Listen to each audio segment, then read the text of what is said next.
base, on était à 3 sœurs. Ma sœur aînée, Stéphanie, est décédée à l'âge de 34 ans. Elle avait une sclérose en plaques, sauf qu'elle avait une forme très rare de cette maladie, à évolution très très rapide. 3 ans après le décès de ma sœur, mon autre sœur donc, a été diagnostiquée d'un cancer de la thyroïde.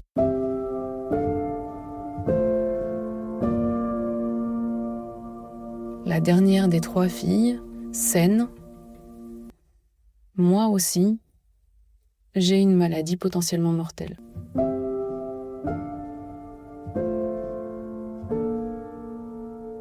Trois ans après le décès de sa sœur Stéphanie, emportée par une forme rare et fulgurante de sclérose en plaques, une autre de ses sœurs était diagnostiquée d'un cancer de la thyroïde. Alors quand Delphine apprend à son tour qu'elle a un cancer du sein, ce n'est pas seulement l'annonce de la maladie qui l'effondre. Ce qui la brise, c'est cette pensée immédiate. Comment annoncer à ses parents que leur troisième fille est malade ? Parce qu'il y a des culpabilités dont on parle très peu quand on tombe malade. La culpabilité de voir ceux qu'on aime souffrir encore, la culpabilité de sentir la peur revenir dans les yeux de sa famille, la culpabilité de devenir malgré soi une nouvelle épreuve à traverser. Et pourtant, tomber malade n'est jamais une faute.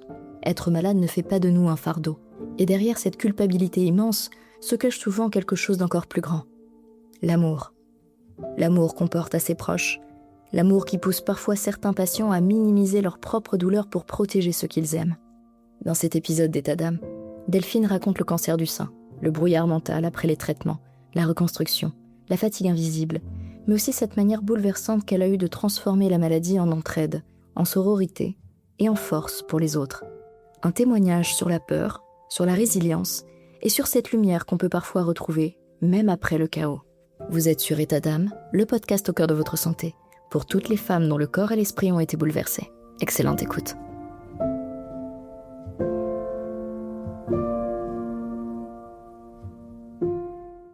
Si je reviens au tout début, avant la maladie, la femme que j'étais, c'était quelqu'un de très dynamique, plutôt souriante, positive, mais embourbée dans une relation vraiment malsaine, relation dont je me suis sortie quelques mois avant le diagnostic. Et en fait, cette sortie de relation, ça a été pour moi un genre de revanche sur la vie. Je me remettais au sport de manière assez intensive et j'y prenais énormément de goût, moi qui n'avais jamais aimé trop le sport. Je sortais à nouveau, je faisais connaissance avec plein de nouvelles personnes. À ce moment-là, je changeais aussi de mission dans mon travail, ce qui m'a amené à rencontrer aussi d'autres personnes, d'autres manières de fonctionner et surtout une équipe vraiment bienveillante avec une super ambiance, qui sont maintenant d'ailleurs des amis.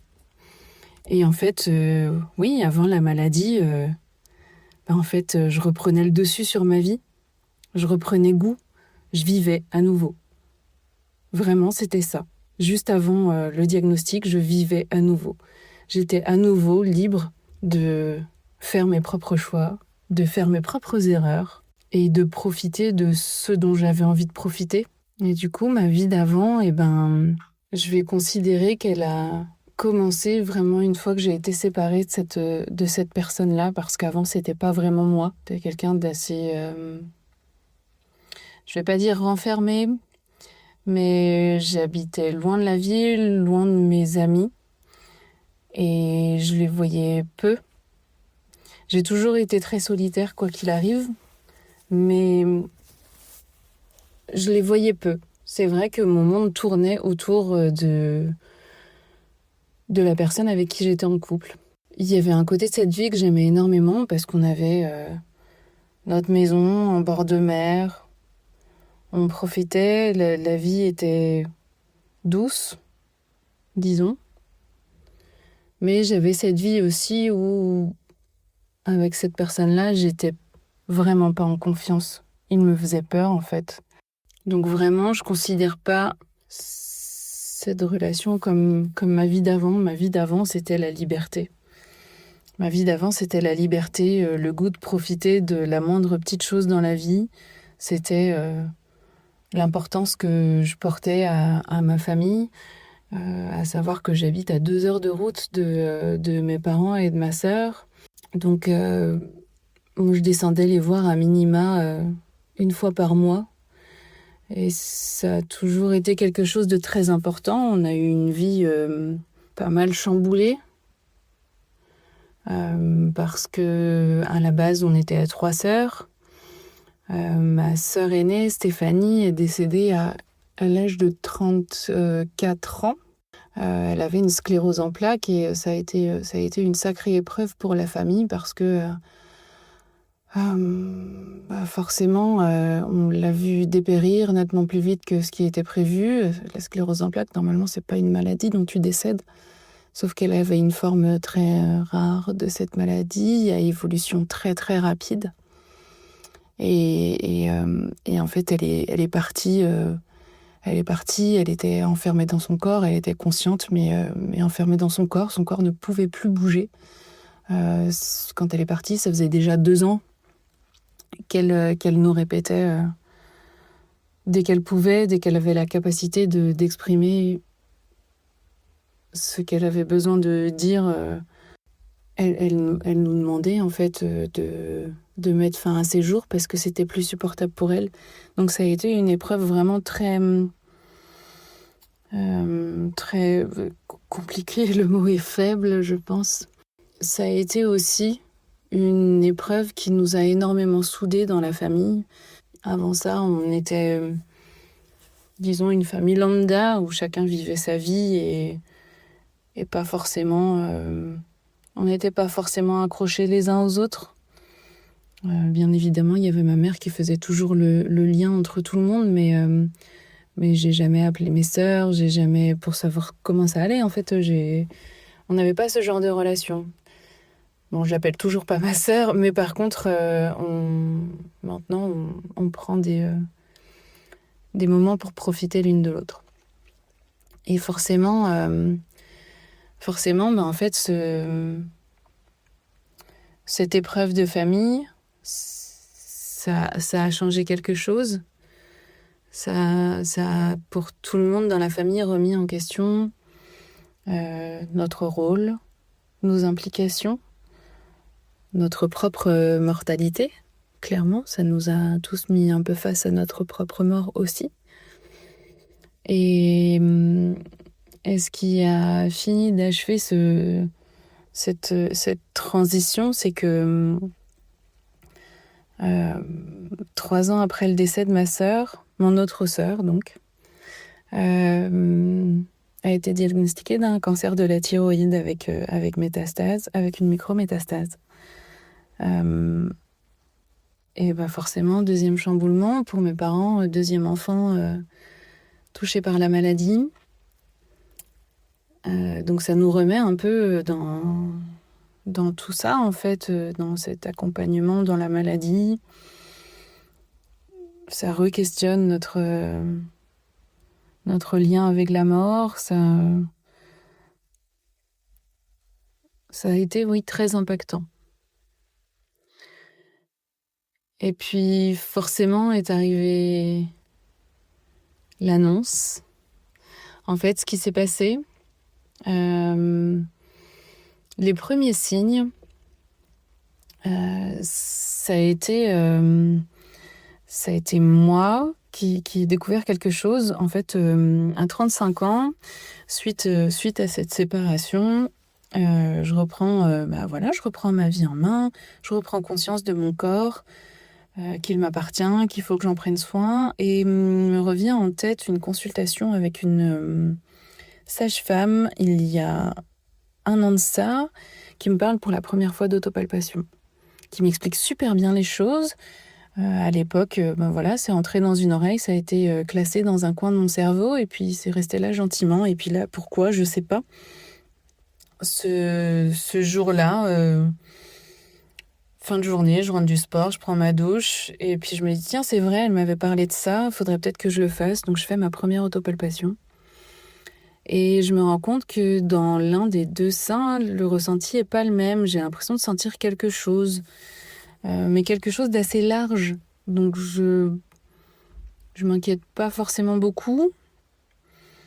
J'attends un petit peu pour prendre rendez-vous. J'attends 3 semaines, je crois, pour prendre rendez-vous chez une gynéco. Il se trouve que j'étais donc à Brest. J'en avais pas vu depuis que j'y étais installée. Donc, il faut que je trouve une nouvelle gynéco.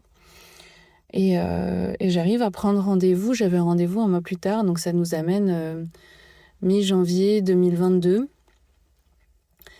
Et lors du rendez-vous, la gynéco me fait donc une palpation et me dit bon ben moi je sens rien, du coup moi soulagée, je me dis c'est bon, c'est moi qui ai mal fait la palpation, c'est la première fois, ça peut arriver, au moins je sais que je suis faite comme ça. Puis elle me dit montrez-moi quand même ce que vous sentez quoi. Et je lui montre et là elle me dit ah oui effectivement on sent quelque chose. Je vois que son visage change, mais pas non plus de manière très intense. Donc je me rends pas trop compte, je me dis bon bah elle a senti quelque chose, c'est à contrôler et puis on va contrôler. Résultat des courses, j'enchaîne rapidement, dans les 2-3 jours j'ai une écho mammo. J'ai pas l'habitude de faire ça, donc je me rends pas compte qu'en fait 2-3 jours pour faire une écho mammo, c'est pas normal. C'est qu'il y a un caractère urgent. Écho mammo, je vois qu'il y a un ciel étoilé au niveau de mon sein quand l'écho passe. La mammo, je vois pas grand-chose, mais à l'écho, je vois qu'il y a des trucs. Mais le radiologue me dit rien du tout. Il me fait ça, il me dit rejoignez-moi dans la salle d'attente, je vais vous donner vos résultats. Je vais dans la salle d'attente, j'étais la dernière, c'était juste avant midi. Le labo était déjà fermé et là je l'entends aller voir les secrétaires et leur dire vite, faut prendre en urgence rendez-vous pour faire une macrobiopsie pour la dame qui attend. Et moi j'étais cachée dans le coin, on me voyait pas et là je me dis mais la dame qui attend c'est moi. J'étais la seule. Et là je commence à avoir peur. Je me dis oh merde c'est un truc vraiment grave. Je commence à perdre mes moyens et puis assez rapidement, je me dis non mais attends, là t'es en train de paniquer pour rien, on t'a rien dit. De toute façon, sans résultat, tu sais pas ce que c'est, donc ça sert à rien. Là, c'est juste de la panique, de l'angoisse. Reprends-toi. Donc je me reprends sans problème. Je fais donc cette macrobiopsie. Je fais également des microbiopsies au niveau du sein. Donc la microbiopsie, c'est juste des petits prélèvements. La macrobiopsie, c'est vraiment des prélèvements plus larges. Et puis, mon anniversaire arrive. Une semaine après, je descends voir ma famille. Et pour le week-end, pour fêter mon anniversaire. Et ce week-end-là, donc le samedi midi, j'ai ma généraliste qui m'appelle, qui me laisse un message en me demandant de la rappeler. Je la rappelle, mais sauf qu'on est samedi après-midi, donc elle ne répond pas. Je rappelle donc le lundi où on me propose un rendez-vous avec sa remplaçante parce qu'elle est en fait en congé maternité. Et donc je vais au rendez-vous avec sa remplaçante et la remplaçante m'accueille en me disant ah oui madame, vous avez pris rendez-vous parce qu'on a reçu les résultats de la biopsie et effectivement il y a bien des cellules cancéreuses aussi dans les ganglions de l'aisselle. Et là je me fige. Je me fiche parce qu'on m'avait jamais dit que c'était un cancer et là elle vient de me l'annoncer comme ça, comme si je le savais quoi. Donc je lui dis forcément, mais ça veut dire que j'ai un cancer? Et elle me regarde avec un air totalement dépité, plein de culpabilité, et essaie de se rattraper en me disant mince, j'aurais pas dû vous le dire, j'aurais peut-être pas dû vous le dire, c'était peut-être pas à moi. Je fais écoutez, maintenant c'est fait. Donc forcément je fonds en larmes. Je pose même pas de questions. Je crois qu'elle doit me dire des choses, mais en fait, je m'en souviens pas. Parce que là, en fait, il y a qu'une seule chose qui comptait. C'était de savoir comment j'allais faire pour l'annoncer à ma famille. Que moi, la dernière des 3 filles, saine, moi aussi, j'ai une maladie potentiellement mortelle. Et là, ça m'achève.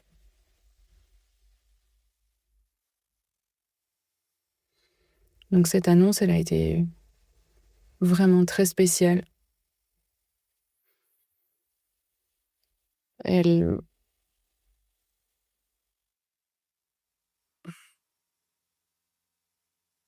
Non, juste ça m'achève. Du coup, je sors du cabinet de la généraliste. À l'époque, j'habitais toujours en bord de mer, donc je vais me poser en bord de mer dans ma voiture. Je me souviendrai toujours. La mer était déchaînée, le ciel était gris, il y avait quelques éclaircies quand même, mais il y avait un vent pas possible. Et, euh, et j'étais dans ma voiture et je pleurais tout ce que je pouvais pleurer.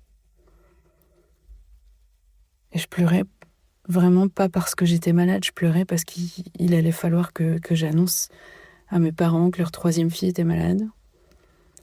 Parce qu'il allait falloir que j'annonce à ma sœur que moi aussi j'avais un cancer, sachant que elle, le sien, elle ne l'a pas bien vécu. C'est encore quelque chose de très sensible pour elle. Ouais, ça a été très intense. Et puis, chose qui est assez étrange, c'est que je sais pas pourquoi, mais en fait, à partir du moment où j'ai senti cette boule, j'en ai parlé à ma mère et à ma sœur. Et je leur ai dit que j'avais pris rendez-vous avec ma gynéco. Chose que je fais jamais. Personne de ma famille est au courant de mes rendez-vous médicaux, enfin, était jusque-là au courant de mes rendez-vous médicaux. Et en fait, je pense que elles avaient compris ce qui se passait. Elles savaient ce qui se passait. Moi, j'étais totalement... Je pense que c'est une forme de déni, mais dans l'insouciance, en fait. J'étais pleine de naïveté. Le mot cancer m'avait jusque-là pas du tout effleuré l'esprit. Il y avait une notion de quelque chose de grave, mais j'y avais pas réfléchi, à vrai dire. Et puis j'avais pas l'âge d'avoir un cancer. C'est marrant parce que c'est ce que tout le monde nous dit et je me rends compte que je le pensais moi aussi. J'étais à des années-lumière de me dire que je pouvais toucher. Et donc voilà, donc je me retrouve dans cette voiture à pleurer. Je pleure pendant à peu près 1 heure, je pense. Et puis à un moment, je sais pas, il y a un déclic qui se fait dans ma tête. Et je me dis, attends, là, t'es en train de pleurer parce que t'as peur. Sauf que pour le moment, ta vie n'a pas changé. T'as encore toutes tes capacités. Tu ne sais pas ce qui va t'arriver. Tu n'as mal nulle part. En soi, t'as un truc particulièrement délétère dans ton corps, mais tu vas bien. T'arrives à faire du sport. Tu sors. T'as une vie tout à fait normale. Et donc, je fais un genre de pacte avec moi-même où je me dis, c'est un peu comme dans ce film. Jusqu'ici, tout va bien. Jusqu'ici, tout va bien. Et en fait, je me dis, je paniquerai quand il y aura besoin de paniquer. Mais là, pour le moment, tout va bien. Donc, il n'y a pas de raison. Donc, je prends mon courage à 2 mains et j'appelle ma mère. Ma mère, elle comprend tout de suite, j'ai rien besoin de lui dire. Elle fait preuve d'une force monstrueuse. Elle ne pleure pas. Elle se retient, je le sais. Elle ne pleure pas parce qu'elle sait qu'elle doit être forte. Qu'elle doit être forte à mes côtés. Elle sait que c'est dur pour moi de le dire. Et elle me propose de transmettre l'information au reste de la famille. Comme je ne suis pas sur place, elle se propose de se faire le messager de cette nouvelle. Ce qui m'enlève un poids monstrueux, mais qui lui en met un tout aussi monstrueux. Et en fait, à partir de là, je me suis dit, tant que je garde mon autonomie, tant que j'arrive à faire ce que j'ai envie de faire, tout va bien. Et ça a été comme ça pendant tout mon parcours. J'ai des personnes qui m'ont dit « Mais tu devrais peut-être revenir te faire soigner à côté de ta famille, tu auras leur soutien. » Et en fait,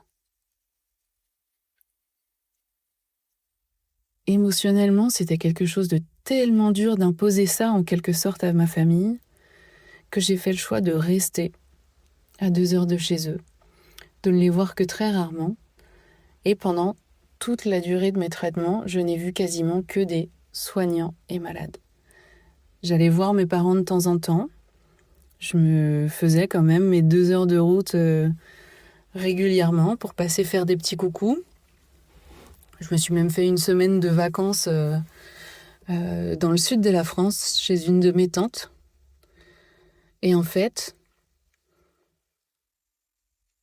le fait de continuer à faire du sport, de continuer à faire mes courses, de continuer à profiter de la vie, à vrai dire, j'avais pas vraiment l'impression d'être malade.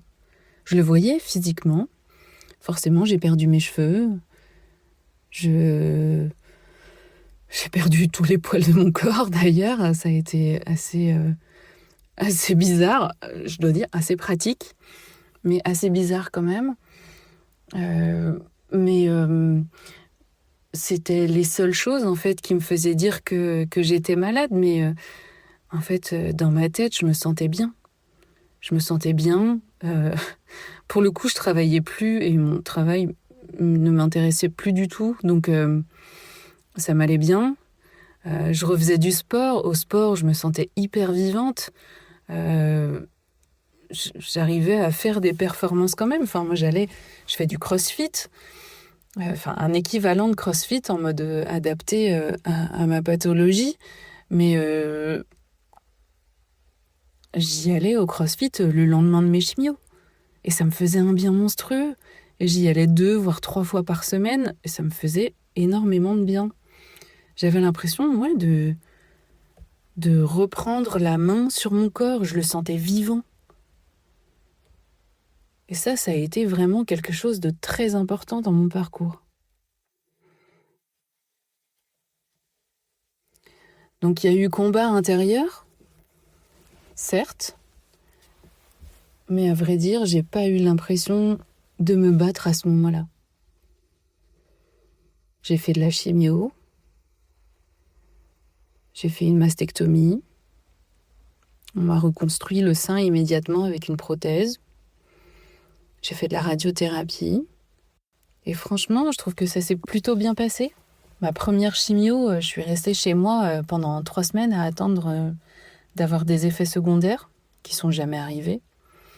La deuxième chimio, je commençais à perdre mes cheveux. Et là, je me suis dit, vas-y, fais-toi plaisir, fais-toi une coupe que tu as toujours voulu faire. J'ai toujours voulu avoir les cheveux courts et blancs. Donc, sachant que je suis brune, c'est délicat et très complexe à entretenir. Là, je me suis dit, vas-y, profite, c'est maintenant. T'auras rien à entretenir, de toute façon, ils vont tomber. Donc, je l'ai fait. Je me suis coupé les cheveux assez courts, totalement décolorés. J'ai adoré. Plus jamais je le ferai.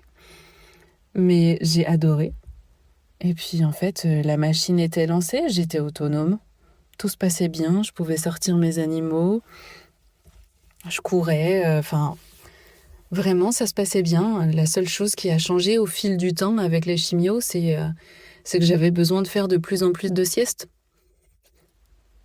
Donc, sur la fin des chimios, les chimios, elles ont duré 4 mois et demi. Sur la fin des chimios, je pouvais faire 2-3 siestes par jour, quoi. Mais j'arrivais à être autonome dans tout ce que je faisais sinon. Et j'avais un teint particulièrement blanchâtre également, mais ça, c'est encore autre chose. Oui, vraiment, en fait, c'est pas quelque chose qui m'a traumatisée. La seule chose de mes traitements qui a pu me traumatiser, c'est ce goût qu'on peut avoir dans la bouche quand on commence à t'injecter les produits. Ça, c'est un truc qui revient et je l'ai encore quand je fais mes scanners de contrôle. Ça revient. C'est un genre de goût métallique vraiment désagréable. Mais sinon, j'ai pas forcément... j'ai plutôt bien vécu mon parcours. Parce que toujours en relativisant, en me disant « J'arrive à être autonome, donc ça va. J'arrive à être autonome, donc ça va. » Après, je dis pas, il y a des fois où il y avait des coups de mou, hein. Je me suis retrouvée devant la glace à pleurer en me disant, mais putain, mais c'est dingue. C'est dingue que ça m'arrive à moi, quoi. Mais sans jamais forcément m'y accrocher. Et puis après, une fois les traitements lourds terminés, il y a eu les traitements anti-rechute. Traitement anti-rechute, c'est de l'hormonothérapie, donc c'est, contrairement à ce qu'on peut penser, c'est une pilule qui bloque la production d'hormones ou la captation des hormones selon le type d'hormonothérapie. Et ce parce que j'ai un type de cancer du sein qui est hormonodépendant, donc qui se nourrit de mes hormones. Donc œstrogène et progestérone. Et là, ça n'a pas été la même, par contre. L'hormonothérapie, pour ma part, j'en ai une qui ne bloque pas intégralement les hormones, contrairement à d'autres, et j'en suis très heureuse. Mais elle est clairement pas sans effet secondaire. Et à vrai dire, je crois que c'est là qu'il a commencé le combat. Là, j'ai senti que j'étais en train de me battre. Là, il y a eu vraiment un besoin une nécessité même de résilience, de prendre sur soi, d'accepter. Parce que l'hormonothérapie, c'est un genre de ménopause imposée, à moindre dose pour moi, mais ça se traduit quand même par des douleurs articulaires, par des bouffées de chaleur, par des gros problèmes de sommeil, et surtout, et ça c'est ce qui est le plus compliqué pour moi, de réels problèmes cognitifs, à savoir de mémorisation, de concentration. Ça m'a changé en fait. Ça m'a changé et c'est très compliqué cette partie-ci parce que on se rend compte soi-même qu'on a un déclin cognitif et quand on en parle autour de soi, tout le monde nous dit oui mais moi aussi ça m'arrive d'oublier, moi aussi ça m'arrive d'avoir le mot sur la langue et de pas le trouver, moi aussi ça m'arrive de me déconcentrer. Alors j'entends bien que ces réflexions elles sont faites pour rassurer, mais ça rassure pas parce qu'on se rend compte qu'il y a un décalage. Oui, de temps en temps, ça arrive à tout le monde. Mais quotidiennement, plusieurs fois par jour, ça arrive pas à tout le monde. Et quand on voit que ça s'intensifie, c'est vraiment pas rassurant. Cet après-traitement, il s'est traduit aussi par la reprise du travail. Moi qui étais seule, je voulais pas rester à la maison à rien faire, donc je me suis dit un peu naïvement, ben cool, j'ai fini la radiothérapie, je peux reprendre le travail. Donc une semaine après la fin de la radiothérapie, j'ai repris le travail, je suis arrivée comme une fleur, super bien accueillie par l'équipe. Tout le monde était super content de me voir, énormément de soutien, même de personnes que je connaissais pas, ce qui est aussi assez déstabilisant. Quand t'as des personnes qui viennent te voir en te disant si jamais t'as besoin de quoi que ce soit, tu me dis. Et tu le regardes et tu te dis mais qui est ce gars? C'est assez déroutant. Et à côté de ça, t'en as d'autres qui disent bon bah c'est bon, maintenant tu reprends ta vie normale quoi. Qui n'ont absolument pas conscience du combat que tu es en train de mener. C'était très ambivalent et puis ben, je me suis prise en pleine poire le choc de ce qu'on appelle le brouillard mental. Donc je disais tout à l'heure qu'avec l'hormonothérapie, j'avais des gros troubles cognitifs. Ben, le brouillard mental, c'est ça, c'est les troubles cognitifs. Alors on dit qu'ils sont liés au traitement lourd et que ça s'estompe avec le temps. Sauf que même des personnes qui n'ont pas eu de traitement lourd peuvent l'avoir, et très souvent long, et des personnes qui sont sous hormonothérapie l'ont de manière plus intense. Alors bien évidemment, c'est pas ce que dit la médecine, mais vraiment pour côtoyer énormément de femmes concernées, je pense pas qu'on puisse le nier. Vraiment, cette hormonothérapie, elle a un gros effet sur le cognitif. Et du coup, je me suis retrouvée à nouveau à travailler dans cet espace de 100 mètres carrés avec que des bureaux en open space. On était en post-Covid. Le télétravail était bien installé. Et à longueur de journée, il y avait à minima 3 réunions en cours dans le bureau. Donc 3 personnes qui parlaient. 3 personnes qui étaient dans 3 réunions différentes, qui parlaient. Et à côté de ça, moi, je devais réussir à me concentrer pour travailler. Savoir que moi, je travaille dans l'informatique, donc j'ai un métier qui est purement cognitif, pour le coup. Et c'était, une hécatombe. Vraiment, c'était une hécatombe. Pendant les 3-4 premiers mois où j'ai repris, je travaillais à 50%. En fait, je ne faisais que manger, dormir et travailler. Manger, dormir et travailler. Je ne pouvais rien faire d'autre. J'étais tellement fatiguée. Tellement fatiguée. Et inconsciemment, je m'étais mise en tête que cette période de soins, de cancer, elle allait durer à peu près 1 an. On y arrivait. Et je me disais, non, je peux pas lâcher. Je peux pas lâcher. Moi, j'ai besoin de construire ma vie, d'acheter une maison, de rencontrer quelqu'un. Voilà, de continuer ma vie, en fait.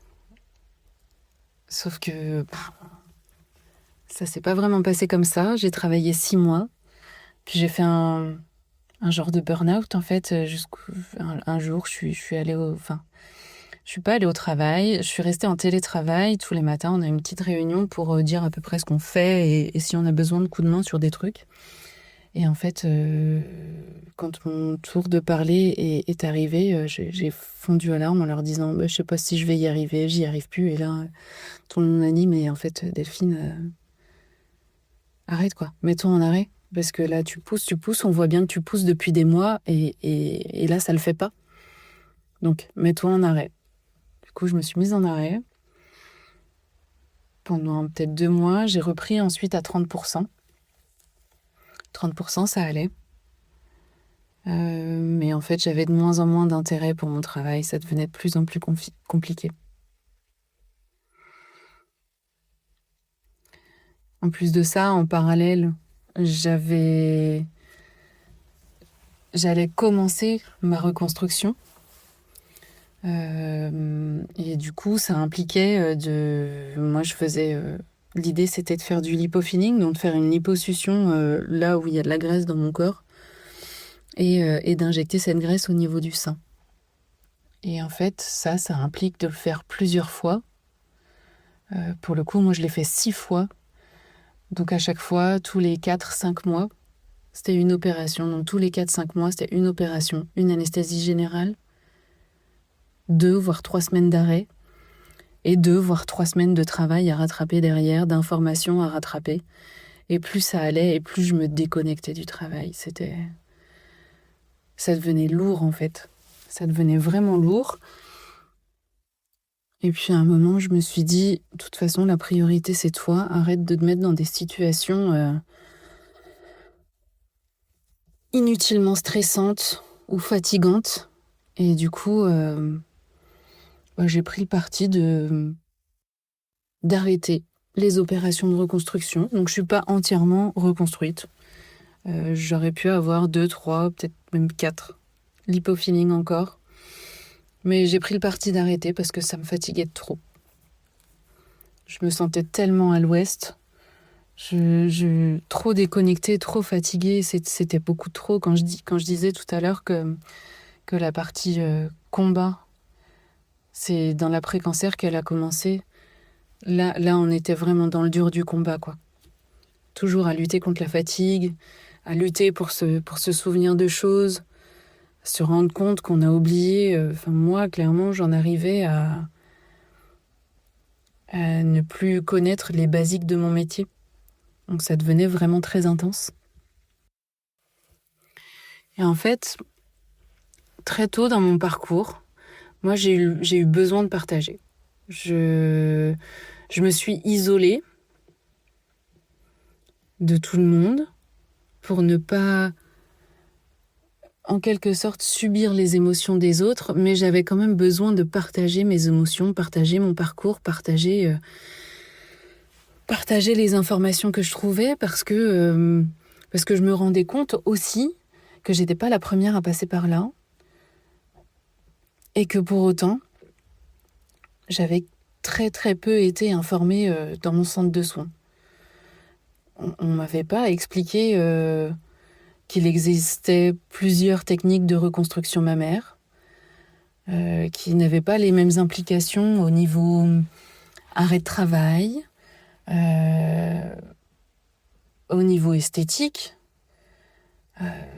au niveau financier. Enfin, il y avait toutes ces choses-là. On m'avait pas dit, j'ai dû trouver par moi-même le fait qu'il existait l'association Oncogite qui propose des séances de remédiation cognitive, donc pour les personnes qui ont un brouillard mental lié justement à des traitements anticancéreux. Ça, c'est des choses que j'ai dû trouver par moi-même. Et je me suis dit, mais c'est pas possible, à l'heure de la communication, c'est pas possible que personne n'en parle, quoi. Que mon centre de soins, il soit pas au courant. Et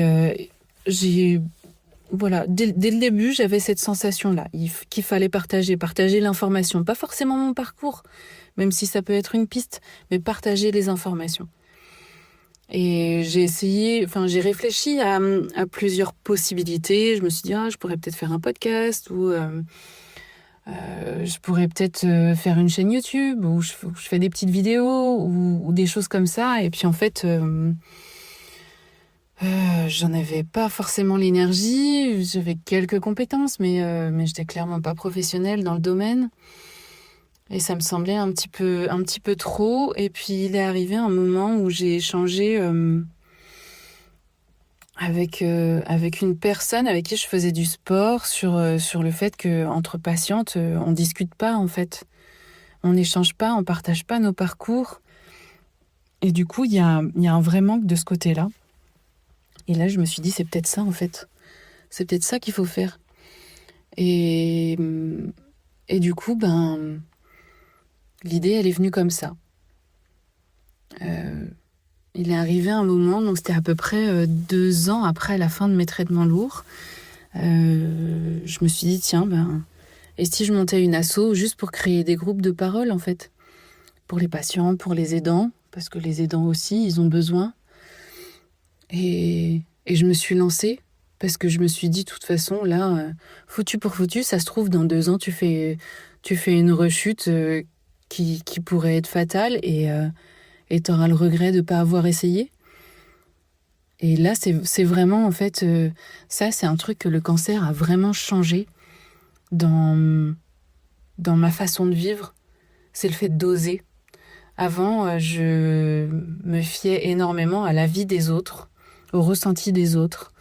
Et à vrai dire, j'ai plusieurs personnes de ma famille qui m'avaient dit « Non mais ton histoire d'association, ça existe déjà, tu crois que ça va marcher ?» en émettant énormément de doutes. Et je me suis dit en fait, tu tentes. Tu tentes. Au pire, ça marche pas et t'auras essayé et tu pourras pas avoir de regrets sur le sujet. Au mieux, ça marche. Et en fait, ils avaient tous raison et t'as eu raison de suivre ton instinct. Donc l'association, mon collectif, a été créé officiellement fin juin 2024. Dans un premier temps, ce qu'on proposait, c'était des petits temps d'échange autour d'un café. Et puis rapidement, j'ai parlé de mon projet à ma kiné du sein, qui me dit mais tu sais, il y a une fille qui a fait un séjour en Savoie, donc c'était avec à chacun son Everest, qui aurait voulu reproduire ça ici dans la région, mais elle se sent pas de le faire toute seule. Est-ce que ça te dirait que je te donne son contact ? Donc évidemment. Et il se trouve que cette personne-là, en plus de ça, est dans le médical, donc avec quand même une certaine connaissance du milieu, mais aussi des professionnels de santé. Et du coup, on s'est lancé en fait dans ces séjours. Et à vrai dire, l'idée de séjour, je l'ai eue quelques mois avant ça. En fait, j'étais partie en Suède toute seule. J'avais loué un van parce que j'en avais juste ras-le-bol de tout, de cette pression, de ces soins, de cette vie qui me correspondait pas, de pas me retrouver, de pas savoir qui je suis avec ce traitement, etc. Que je me suis dit, allez, c'est bon, je me barre. Je déconnecte. Je déconnecte. Donc j'ai loué un van. Pendant 2 semaines, je suis partie en Suède toute seule. J'ai parlé à quasiment personne. Et ça m'a fait un bien monstrueux. Et en revenant, j'en ai parlé à une copine de cancer qui m'a dit « Oh là là, mais c'est une super expérience. J'aurais tellement voulu faire ça, mais moi, j'en ai pas les moyens. » Et ça m'avait fait vraiment mal au cœur qu'elle me dise ça. Et je me suis dit si un jour je peux, j'aimerais tellement pouvoir proposer des séjours pour déconnecter, tout simplement, pour déconnecter après la maladie. Et donc forcément, quand ma kiné, elle m'a proposé de mettre en contact avec cette personne, avec cette médecin, ça a été l'élément déclencheur. Et là, tout a commencé à se mettre en place.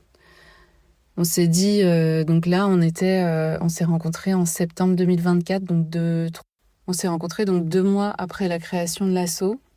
Moi, je faisais déjà régulièrement les groupes de parole.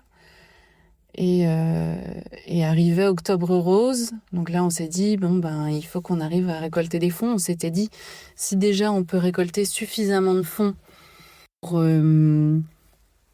financer les groupes de parole, financer un petit café, des petites choses comme ça, ce sera déjà très bien. Donc on avait un objectif de récolte de fonds de 1 000 euros. En fait, ça a très très bien marché. On a eu, je pense, la bonne démarche et en fait, on a proposé au moment d'Octobre Rose des ateliers de sensibilisation à la palpation mammaire un petit peu partout. Au final, au bout de 6 mois d'existence de l'association, on avait récolté 10 000 euros et là, on s'est dit banco, en fait, les séjours, on peut les monter. Donc, on a créé nos 2 premiers séjours en 2025. Donc c'est des séjours, c'est des séjours d'un week-end, du vendredi soir au dimanche soir, où on prend tout en charge pour les dames qui viennent. C'est gratuit pour elles. La seule chose qu'elles ont à payer, c'est leurs frais de transport pour venir jusqu'au gîte. Et pendant tout le week-end, en fait, elles n'ont à penser qu'à elles. Elles peuvent laisser la charge mentale à la maison. On a volontairement fait en sorte que ce soit des week-ends de façon à ce que ce soit accessible à tout le monde, parce que tout le monde ne peut pas forcément se libérer sur une semaine. Donc on s'est dit les week-ends c'était bien. Et en fait ça a super bien marché. Quand on a présenté ce projet-là à d'autres professionnels de santé, en fait tout le monde était hyper partant. Résultat des courses, quasiment tous les professionnels de santé qui moi m'ont suivi pendant mon parcours en fait m'ont suivi dans l'aventure. Donc il y a ma kiné du sein, il y a une amie maintenant qui est coach d'activité physique adaptée. Il y a plusieurs médecins qui ont une double compétence, par exemple en hypnose ou en méditation, qui nous ont proposé leurs services également, en coaching. Enfin, en fait, tout s'est monté un petit peu tout seul, avec une simplicité, mais très déroutante. Et en fait, là, on s'est dit, à la fin du premier séjour, on s'est dit, on a réussi, quoi. Là, on a un truc, ça marche, ça leur fait du bien, ça nous fait du bien à nous aussi, mine de rien. Et il faut absolument qu'on continue. Ce projet, ça a été une vraie révélation parce que en fait, il englobe toutes mes expériences passées. À titre personnel, vraiment, il englobe toutes mes expériences passées. J'ai pendant un temps travaillé dans l'hôtellerie. Là, je me retrouve à créer des séjours où j'accueille des gens dans un gîte. Je peux valoriser mon parcours de soins. J'ai toujours eu une appétence pour le développement personnel et du coup, j'y anime des séances de coaching. Et par-dessus tout, ça a été une révélation parce que pendant ces séjours, il y a une réelle sororité qui se crée et c'est quelque chose qui me manquait en fait. C'est ça qui me manquait pendant mon parcours, ce lien, cette entraide. C'est vraiment ça qui me manquait. Aujourd'hui, quand je regarde mon parcours, je crois que j'en suis un peu déconnectée. Je sais que je fais toutes ces choses-là, que je le fais vraiment avec le cœur, et je le fais tellement avec le cœur que j'ai même pas trop l'impression que c'est moi qui le fais. Souvent, on me dit « Ah merci, ce que tu fais, c'est génial, heureusement que t'es là », mais en fait, déjà, je suis pas toute seule, parce que cette association, elle n'existerait pas si j'étais toute seule. Il y a plusieurs filles qui sont engagées avec nous. On a un super duo de cuisiniers aussi qui est bénévole, qui nous fait à manger pendant chaque week-end. On a tous les médecins qui interviennent aussi lors des conférences qu'on organise, des conférences d'information sur l'hormonothérapie, la reconstruction, la reprise du travail. Donc en fait, tout ça, ça se fait pas seul et j'ai pas vraiment l'impression d'être la personne à l'origine de tout ça. Ok, je donne peut-être l'impulsion, mais j'ai pas l'impression, pas encore, en tout cas, d'être à l'origine de ça, quoi. Enfin, j'ai pas l'impression que ce soit moi qui fasse ça. C'est un collectif et il y a plus que moi. C'est au-delà de moi. Et si on doit parler de résilience, je l'avais, je pense, déjà pas mal développé de par mon parcours familial, mais je l'ai d'autant plus développé là avec mon parcours dans la mesure où la résilience, c'est aussi savoir accepter ses limitations. Et là, vraiment, je les ai acceptées à coup de, faut le dire, de grandes portes dans la gueule. Qui ont bien fait mal parfois, parce que voir qu'on n'arrive plus, je sais pas, à monter sur une boîte ou à pédaler à telle vitesse, alors qu'on le faisait avant, c'est pas ce qu'il y a de plus valorisant. Mais la résilience, c'est aussi apprendre à se dire, bon bah ok, peut-être qu'aujourd'hui c'est un jour sans, peut-être que demain t'y arriveras, peut-être que t'y arriveras plus, mais en même temps, si t'essayes pas, tu sais pas. Donc encore une fois, c'est oser. C'est oser s'autoriser à y croire, à essayer, à pas lâcher. Et c'est apprendre à se prendre des claques en plein visage et à se dire « Ouais, mais j'ai peut-être un truc à apprendre de ça ». Et c'est assez marrant parce qu'à un moment, je me disais mais en fait... c'est ça, c'est juste que t'as un truc à apprendre. Si t'arrive un truc pas cool, c'est juste que t'as un truc à apprendre, quoi. Donc il y a un truc forcément à retirer de tout ça. C'était un petit peu ma manière de reprendre le dessus, quoi. Et donc maintenant, m'impliquer auprès des soignants, faire évoluer les prises en charge, c'est devenu essentiel pour moi. J'ai la chance d'avoir des soignants qui me soutiennent, qui valorise mon parcours et j'ai la chance de pouvoir être impliquée dans plusieurs démarches d'amélioration des prises en charge et ça c'était en fait je crois que c'était la clé. Comme je le disais au début, je trouvais ça dingue qu'on soit pas informé. Voilà, mon objectif c'était ça, c'était d'informer les gens sur l'autopalpation avec les ateliers autopalpation, mais d'informer les patientes aussi et de créer ce lien. Et pour éviter les si nombreuses histoires de femmes qui nous disent « Ah, mais moi j'ai fait ça, mais je savais pas qu'on pouvait faire autrement ». Ça, c'est quelque chose qui me retourne l'estomac quand on me dit ça. Et c'est donc, du coup, c'est très important pour moi de m'engager là-dedans. Je sais que j'en ai les capacités, j'en ai l'envie. Je sais que je peux le faire à un rythme qui respecte mon rythme, mes capacités. Et je sais qu'il y en a besoin surtout. Le fait d'avoir transformé ce que j'ai vécu en quelque chose d'utile, je crois que ça m'a permis en fait de trouver ma voie. Pendant un bon moment, j'avais peur de cette injonction à devoir faire quelque chose de son parcours de soins. C'est ce qu'on voit beaucoup.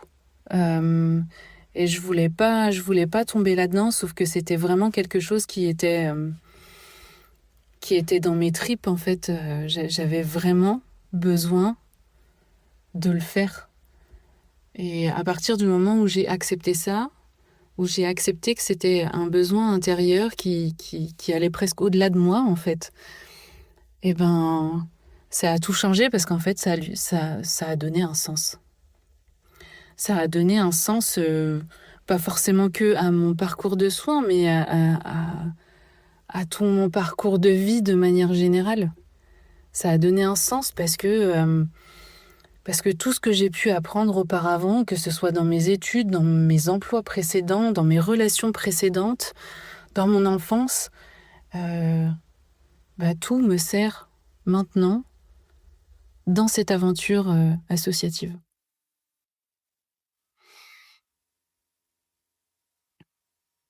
Donc vraiment, je crois que ça a permis de me trouver moi.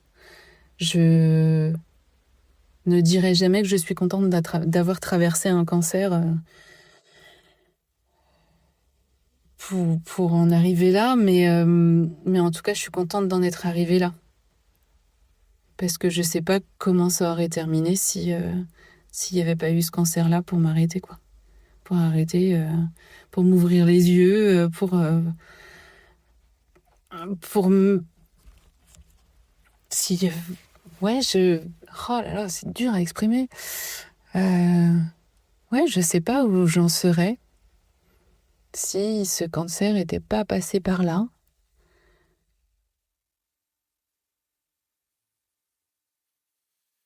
Mm.